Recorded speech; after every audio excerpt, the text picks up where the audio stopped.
그래요. 뭐 작품에 뭐 정답은 없으니까 저도 그냥 독자로서 참여를 해서 생각해 보면 뭐 아까 뭐 권 목사도 지적한 것처럼 세 부류의 사람이 있죠. 그리고 이제 방관자적인 입장에 지금 화자가 있고 몽크김과 이제 찬익이 있는데 이 작품에서 이제 그 하나의 복선을 깔아놓은 게 있어요. 그건 이제 쉽게 그냥 넘어갈 수 있는데 그 당시로 돌아가 보면 지금도 마찬가지 상황이 조금 다를 뿐이지 그 전체 구조는 같은데 이제 직접적으로 이제 그 고난의 현장에 참여하는 사람이 있고 이제 고난의 현장을 위해서 이제 기도하는 사람이 있단 말이죠. 그랬을 때 대부분의 그 고난의 현장에 참여하는 사람들이 어떤 그 지지를 많이 받고 그 사람들이 우월한 위치에 있습니다. 그리고 기도하는 사람들은 이제 일종의 뭐 도피자처럼 이제 그 비난거리가 되고 이제 궁지에 몰리는 경향이 있어요. 그 전에 뭐 지금들 다 경험했지만 그런 시위할 때 뭐 채플 같은 데 가서 기도하는 사람들 있으면 이제 욕 많이 먹고 그랬죠. 저것들은 도피자들이고 저 뭐 하는 짓이냐. 근데 이제 그런 상황에서 이제 시위가 주도하는 그런 시대였기 때문에 시위자들은 영웅이 되고 기도하는 자들은 아주 못된 그 좀 이렇게 뭐 몽크라는 게 이제 수도사를 뜻하죠. 수도사. 그래서 사회 도피적인 존재로 여겨져 갖고 이제 궁지에 몰리고 비난의 대상이 됐는데 이 작품에서 이제 이 화자가 하고 싶은 얘기는 이 시위에 참여하는 사람들이나 대부분의 사람들이 착각하는 게 이 십자가를 지고 올라가는 골고다거든요. 자기 희생을 위해서 올라가는 건데 변호사에 올라간다고 생각해요. 그 시위 현장에서 찬익이가 하는 얘기가 그 얘기거든요.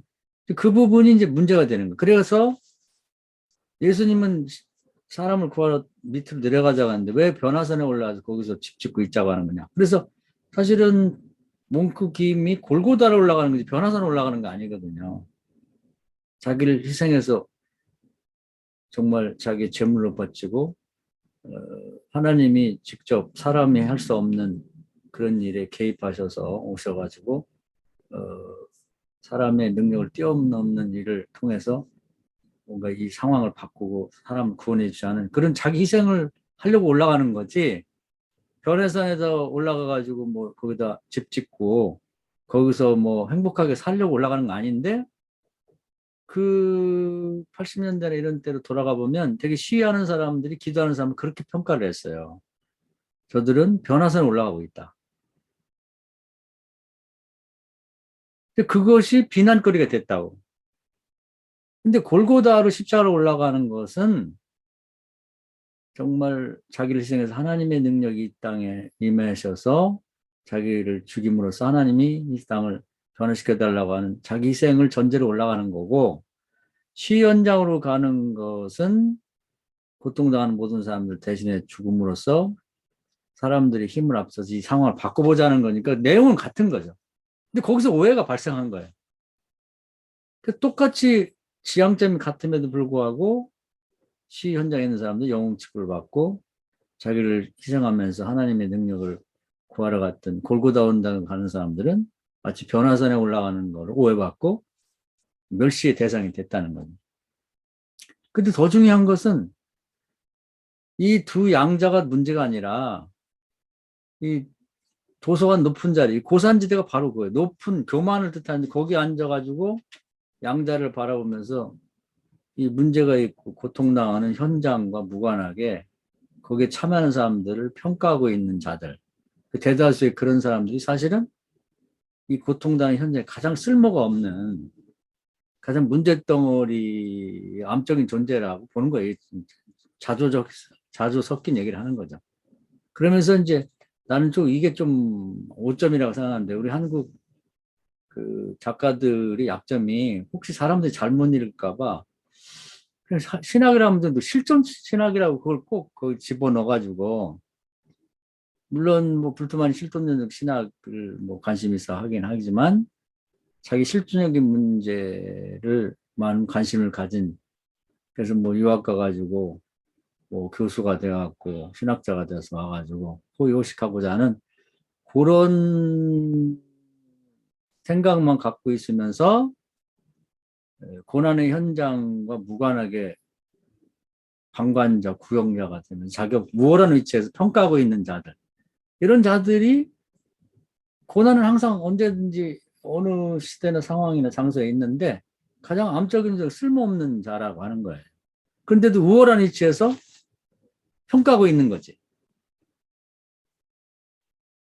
자기 실존적인 문제에만 골몰해 있는 그런 자들이라고 보는 것입니다. 그래서 이런 구조가 모든 사회 속에 있는데 대개 보면 이제 지금은 좀 바뀔 수 있지만은 바뀌었지만은 이제 80년대 상황에 보면 현장에 직접 참여해서 피 흘리는 사람만이 영웅 대접을 받고 자기를 시장에서 골고다 올라가는 사람들은 마치 변화선에 올라가는 오해를 받고 이제 그런 식으로 매도를 해버려 가지고 그 사람들은 뭐 똘보수니 뭐 무슨 수도사니 뭐 도피주자니 이런 평가를 받는 것이 굉장히 아쉽다고 본 거고요. 그건 같다고 본 거고. 그리고 정말 쓸모없고 못된 인간들은 높은 고산지대에 높이 올라서서 마치 자기가 양자를 평가하는 위치에 있는 사람인 것처럼 그 사실은 자기의 실존적인 문제만 골몰해서 그 출세지향하는 이런 사람들이 대다수인데 그런 사람들이 가장 암적인 전적이 사회에 쓸모없는 잉여인간이다 이렇게 보는 것 같아요. 그런 점에서 나는 가만히 생각해 보니까 고산지대에 있는 인간으로 사는 것 같아. 학교 다닐 때도 그렇고. 그러면서 뭐 신학도 하고 뭐 철학도 하지만 결국 신적인 문제에 더 많이 있는 이 세상 고난이 항상 있는 현장에서는 그러면서도 마치 우월한 위치에 있는 것 같이 그렇게 생각하고 평가하는 가장 쓸모없는 인간의 부류에 속하지 않나 그런 생각이 들었습니다. 그래서 많은 걸 생각하게 되고 마음이 울적하더라고요. 울적 그 작품을 보면서 내 얘기를 하는 것 같았고 그랬습니다. 그리고 다른 건 다 좋았는데 한 가지 거기다 꼭 실존 철학, 실존 신학이라는 말을 넣었어야 됐나. 이제 그건 좀 아쉽다. 그런 점이 이제 제가 지적하고 싶은 상황입니다. 그 정도 말씀드릴게요. 박수.